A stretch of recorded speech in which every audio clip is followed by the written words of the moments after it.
شهر رمضان الذي أنزل فيه القرآن هدى للناس. بسم الله الرحمن الرحيم. السلام عليكم ورحمة الله وبركاته. الحمد لله الذي أرسل رسوله بالهدى ودين الحق ليظهره على الدين كله وكفى بالله شهيدا.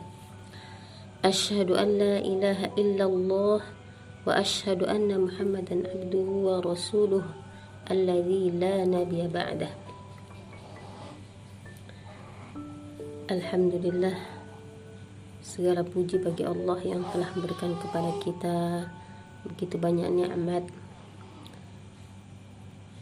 nikmat kesehatan, kesempatan, usia, sehingga pada bulan Ramadan tahun ini Allah kembali memberikan kepada kita usia yang panjang sehingga kita bertemu kembali pada bulan Ramadan yang penuh berkah ini. Semoga bulan Ramadan ini lebih baik daripada bulan Ramadan kita pada tahun yang lalu. Baik, para jamaah Kim yang dirahmati Allah, pada kesempatan kali ini izinkan saya untuk menyampaikan sedikit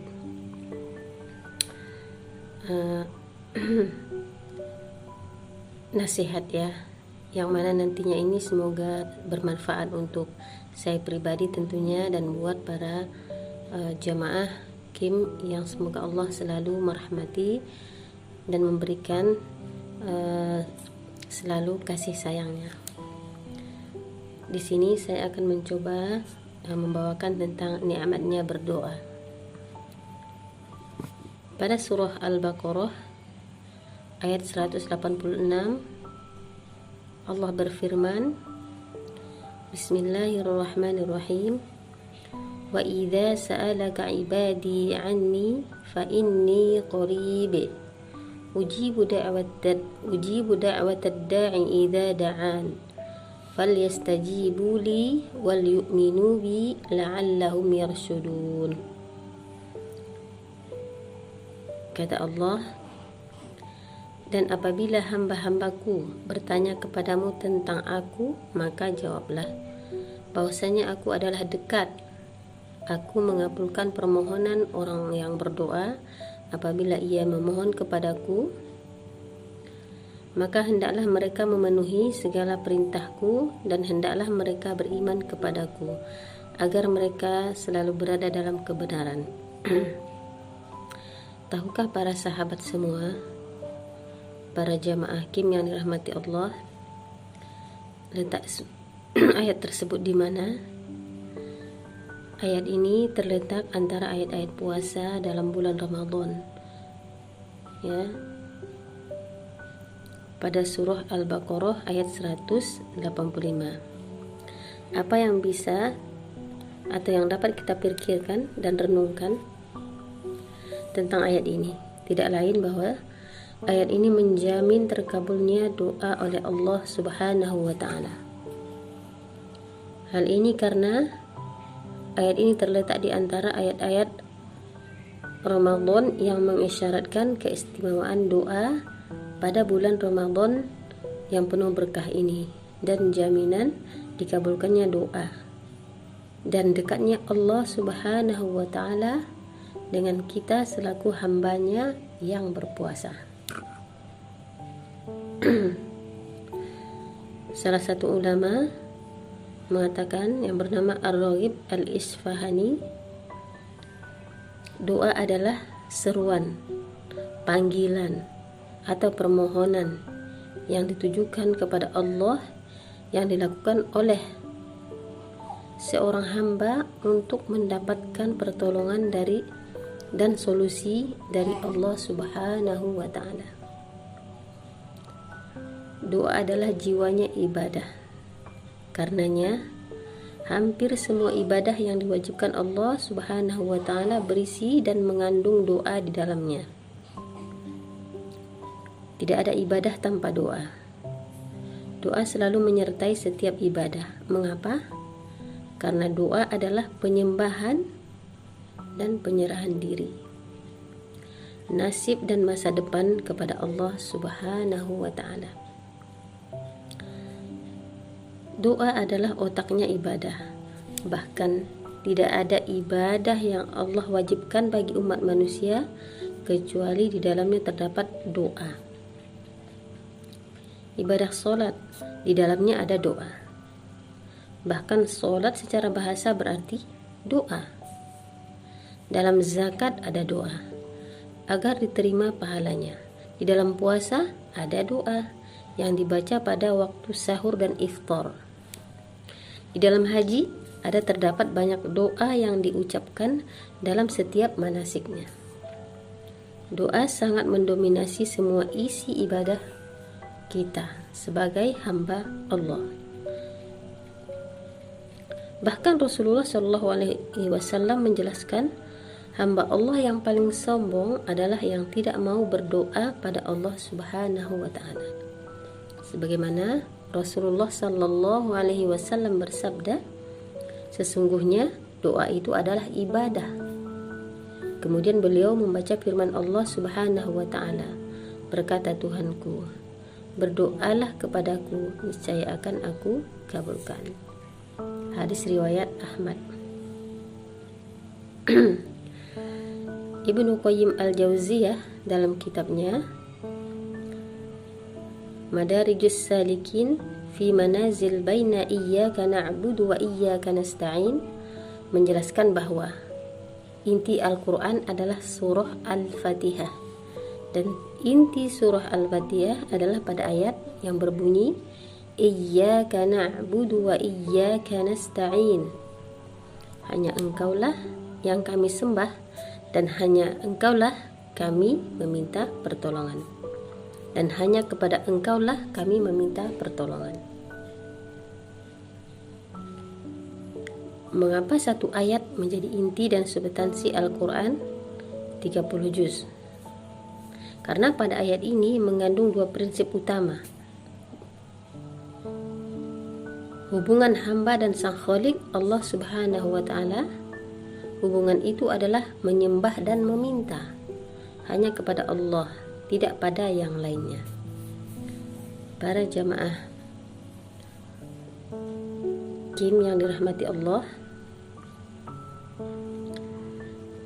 para nabi dan rasul setiap menghadapi tantangan dakwah dan kezoliman yang dilakukan para musuhnya, maka mereka langsung berdoa dan berbunajat kepada Allah Subhanahu wa ta'ala. Mereka mengadukan semua penderitaan di jalan Allah yang mereka alami kepada Allah Subhanahu wa ta'ala. Oleh karena itu, para nabi dan para rasul serta generasi sahabat dan salafus soleh sangat menikmati munajat dan doa mereka serta rintihan dan keluhan mereka kepada Allah Subhanahu wa ta'ala. Mereka mencurahkan semua permasalahan-permasalahan hanya kepada Allah. Mereka melepaskan seluruh isi hati dan keluhan mereka dengan untayan doa dan munajat. Sampai saat ini doa-doa mereka dikenal dan dihafalkan dari generasi ke generasi sepanjang masa.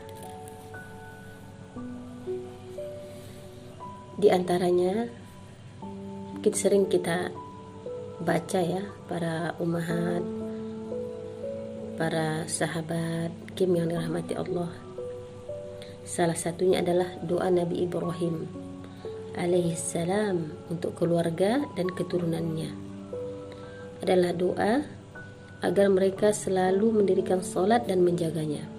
Firman Allah dalam surah Ibrahim ayat 40 yang berbunyi, Bismillahirrahmanirrahim, Rabbi ja'alni muqimas salati wa min dzurriyyati Rabbana wa taqabbal du'a.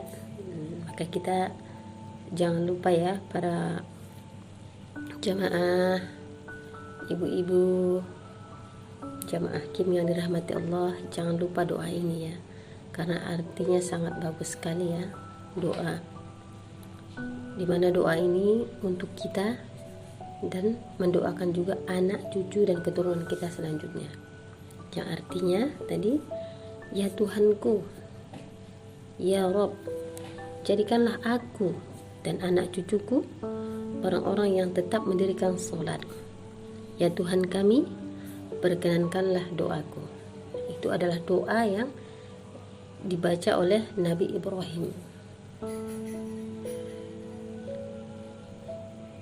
Nah, ada lagi doa yang dibacakan atau diucapkan oleh Rasulullah Sallallahu Alaihi Wasallam ketika beliau dan sahabatnya ditolak dan diusir paksa dari negeri Taif. Kata di situ Rasulullah Sallallahu Alaihi Wasallam berdoa, ya Allah, sesungguhnya aku hanya mengadukan dan mengeluhkan nasib dan masalahku kepadamu. Aku mengadu kepadamu atas kelemahan dan sedikitnya kemampuanku. Aku mengadu kepadamu atas hinaan manusia kepadaku. Seandainya bukan karena takut terhadap murka dan azabmu, maka aku tidak akan peduli, ya Allah. Ada lagi doa ya dan pujian Ali bin Abi Thalib radhiyallahu an ketika bermunajat atau berdoa, ya Allah yang maha pengasih dan penyayang, wahai teman ketika susah, wahai penghibur di saat sendiri dan sepi, wahai zat yang memelihara nikmat dalam diriku, wahai pelindung jiwa ragaku, wahai pemusnah kesedihanku, dan selanjutnya. Itu adalah doa Nabi Ibrahim, doa sahabat Ali bin Abi Thalib ketika beliau bermunajat atau berdoa kepada Allah. Begitu banyak contoh-contoh doa-doa yang di dalam Al-Quran itu ya. Para Rasul ketika berdoa, ya doa Nabi Zakaria, Nabi Muhammad, Nabi Musa, dan nabi-nabi yang lain. Ada beberapa hal yang bisa kita petik ya, para jemaah hakim yang dirahmati Allah. Yang pertama, karena Allah memerintahkan manusia hanya menyembah dan meminta kepadanya. Yang kedua, karena Allah Subhanahu wa Ta'ala mencintai orang-orang yang selalu berdoa dan memohon serta menggantungkan dirinya padanya. Yang ketiga, karena doa adalah inti ibadah, tidak ada ibadah tanpa doa. Yang keempat, karena doa adalah sarana dan media interaksi hamba dengan Allah Subhanahu wa Ta'ala. Yang kelima, karena doa dapat menolak bala dan azab Allah Subhanahu wa Ta'ala. Maka dari itu, para sahabat jemaah hakim, maka sebagai selaku hamba yang dhaif, yang hina, dan yang sering melakukan kesalahan atau dosa-dosa, baik yang disengaja ataupun tidak disengaja, ketika kita melakukan maksiat ataupun hal-hal yang lain, jangan lupa selalu berdoa kepada Allah yang maha mengabulkan segala doa, karena insya Allah Allah akan mengabulkan doa dari hambanya apabila ia berdoa.